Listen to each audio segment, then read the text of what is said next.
Hey, it's William Jamin from Budget Arts, and you're watching 1000 tips of using Nomad Sculpt. And here's another tip for you. Do not try to add multiple things while you are doing the sculpt, but rather just decompose the thing into different parts, and then after you have sculpted, you adjust the shape and make it together, and then add the final touch. Okay, do not try to do multiple things at exact same time, because that will be a disaster. And here's another tip, by the way.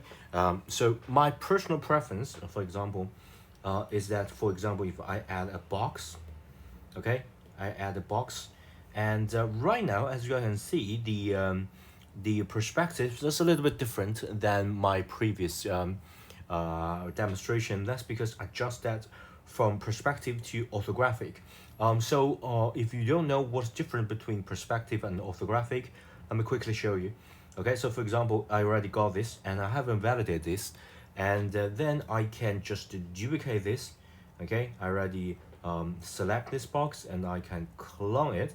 So I got box and box one, and I'm selecting box one here, and then I can just click this icon here. Right now it's adjustment of the box. Okay, so I can change the shape of the box. Two finger tap it will just go back to normal. Just undo things. Okay, but if I click it, it will automatically click the gizmo, so I can just click and drag to make it to other part. Okay, and then you can sort of compare this two. So let me just get it here. So I can compare this two. As you guys can see, it's not in perspective, because this two is exactly the same. So you can compare that with pretty, compare that easily.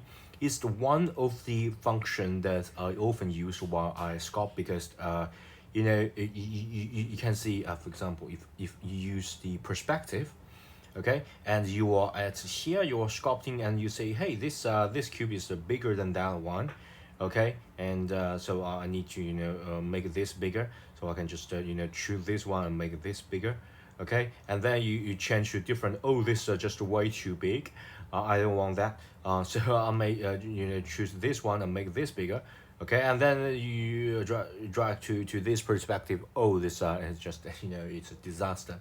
So the best way of doing this is just to become orthographic, and you can just change the perspective, to change the angle all you want. Still, it will just give you a like a different, even though different angle will give you like a uniformed width and length. Okay, so it's better for like a measuring purpose.